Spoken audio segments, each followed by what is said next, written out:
Canada के पास okay island पे एक ऐसा लंबा मिस्टीरियस गड्ढा है जिसके नीचे छुपा है करोड़ों का खजाना। There is an island in the North Atlantic. जिसको पाने के लिए यहाँ तक माना जाता है कि 7 लोगों को मरना होगा। Famous Oak Island legend. 6 people have died.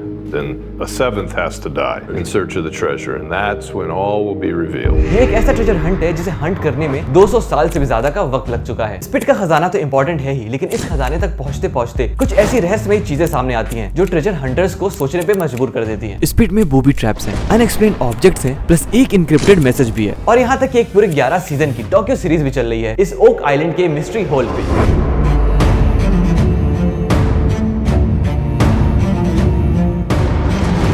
Okay island एक 140 एकड़ का छोटा सा प्राइवेटली ओन्ड आइलैंड है ईस्टर्न कनाडा के पास। 1799 वो साल था जब इस गड्ढे को पहली बार देखा गया था। डेनियल मैग्निस एक टीनेज लड़का ओक आइलैंड पर घूमते हुए जमीन में कुछ गड्ढे जैसा पाता है। ये गड्ढा उसे नॉर्मल नहीं लगता है। उसकी क्यूरियोसिटी बढ़ जाती है कि इस गड्ढे के नीचे जरूर कुछ हो सकता है, और अगले दिन ही अपने 2 दोस्तों के साथ वो वहाँ वापस आता है, वो भी पूरी तैयारी के साथ। कुछ देर डिग करने के बाद उन्हें ये पता चलता है कि ये एक इंसानों द्वारा बनाया गया बहुत ही लंबा गड्ढा है जिसे मिट्टी से ब्लॉक कर दिया गया है। तीनों के एक्साइटमेंट के पीछे एक ही रीजन था, the golden age of piracy.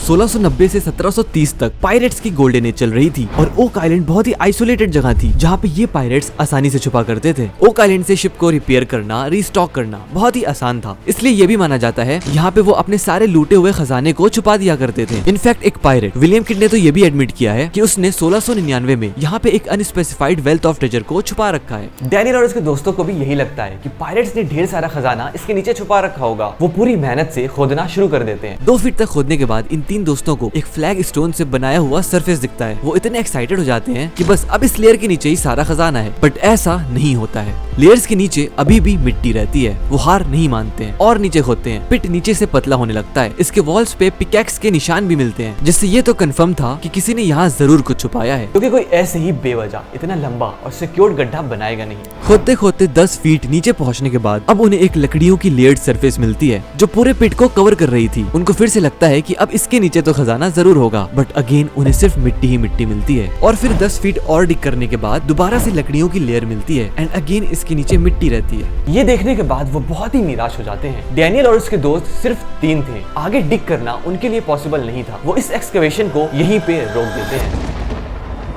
लेकिन दोस्तों यहीं से इस मनी पिट की स्टोरी और इंटरेस्टिंग एंड मिस्टीरियस हो जाती है। 1802 में एक ग्रुप जिसे ऑन्सलो कंपनी कहा जाता है आती है इस रहस्यमयी खजाने तक पहुंचने के लिए, और ये एक्सपीडिशन दोबारा से शुरू की जाती है। आगे डिग करने पर पता चलता है कि हर 10 फीट पर यहाँ लकड़ियों की लेयर्स बिछी हुई है। अब हर प्लैंक्स पे अलग अलग चीजें मिलती हैं, जैसे कि एक प्लैंक पे कोकोनट फाइबर मिलता है। लेकिन तहज्जुब की बात यह है कि ओक आइलैंड पर दूर दूर तक कहीं भी कोकोनट ट्री पाए नहीं जाते। फिर आगे एक और प्लैंक पे एक सोने की चेन मिलती है। ऐसा होना कोई इत्तेफाक तो नहीं होना चाहिए। जरूर जिसने भी इसके नीचे कुछ छुपाया है वो इनसे कुछ कहना चाहता है। An important sign that stories of priceless treasure being hidden on this island might very well be true. और फिर करीब 90 फीट डिग करने के बाद इन्हें एक और प्लैंक पे इस बार एक पत्थर मिलता है। इस पत्थर पे कुछ इनक्रिप्टेड कोड्स लिखे रहते हैं जिसे नॉर्मल लैंग्वेज में नहीं पढ़ा जा सकता। 1860 में डलहौजी यूनिवर्सिटी के प्रोफेसर इसे डिकोड करके बताते हैं कि इस पे लिखा है 40 feet below 2 million pounds are buried. इतना सब मिलने के बाद टीम और भी एक्साइटेड हो जाती है। वो खुशी खुशी खोदना शुरू कर देते हैं कि बस अब 40 फीट और खजाना हमारे सामने होगा। लेकिन जब अगले दिन टीम साइट पे दोबारा वापस आती है तो उन्हें ये पता चलता है कि कहीं से मिस्टीरियसली पिट में पानी भर चुका है। उन्हें कुछ समझ नहीं आता है। वो खजाने तक पहुंचने के लिए पिट के पास एक दूसरा गड्ढा भी कर देते हैं, लेकिन उसमें भी कहीं से पानी भर जाता है और फिर से इस एक्सकवेशन को यहीं पे रोक दिया जाता है। और इस एक्सकवेशन के दौरान 6 लोग अपनी जान गंवा देते हैं, जिससे इस आइलैंड को एक कर्स का नाम दे दिया जाता है। और यहाँ तक लोग ये भी मानने लगते हैं कि टोटल 7 लोगों को मरना होगा इस खजाने तक पहुँचने के लिए। 1849 में द टूरो कंपनी आती है। एक्सकवेशन दोबारा शुरू होती है। इस बार पता चलता है कि पानी का भरना एक बूबी ट्रैप था। आगे ये पता चलता है कि सुरंग से कई शाफ्ट्स कनेक्ट हैं जो सीधे समुद्र से आ रहे हैं और इसमें पानी भर दे रहे हैं। अगर हम इसके आसपास दूसरा गड्ढा भी करते हैं तो उसमें भी पानी भर जाता है। जो पत्थर मिला था जिसपे लिखा था 40 feet below 2 million pounds are buried, बाद में इस पे और रिसर्च करने पे पता चलता है कि इसका कुछ और भी मतलब हो सकता है। शायद इसमें वो राज लिखा हुआ है जो अगर हमें पता चल जाए तो हम शाफ्ट से आता हुआ पानी बंद कर सकते हैं। इस मनी पिट के पीछे लोग 200 साल से भी ज्यादा समय से लगे हुए हैं और इस बीच और भी कई सारी चीजें सामने आई हैं। आइलैंड के पास पानी में 3 रेक्टेंगल पत्थर रखे हुए हैं और ये 3 पत्थर सीधे मनी पिट की तरफ पॉइंट करते हैं। आइलैंड पे कई पत्थर पाए गए हैं जो एक पैटर्न बना रहे हैं। सारे पत्थर मिलाकर एक ट्रायंगल बनाते हैं और ट्रायंगल भी सीधे मनी पिट की तरफ ही पॉइंट करता है। और अब तुम जरूर ये सोच रहे होगे कि इतने सारे क्लूज, इतनी खतरनाक प्रोटेक्शन, आखिर किस चीज के लिए? वैसे तो एक पॉसिबिलिटी ऑलरेडी है कि इसके नीचे पायरेट्स के छुपाए खजाने हो सकते हैं, लेकिन ये भी थ्योरी है कि यहाँ पे शेक्सपियर की लॉस्ट मैन्युस्क्रिप्ट रखी गई है।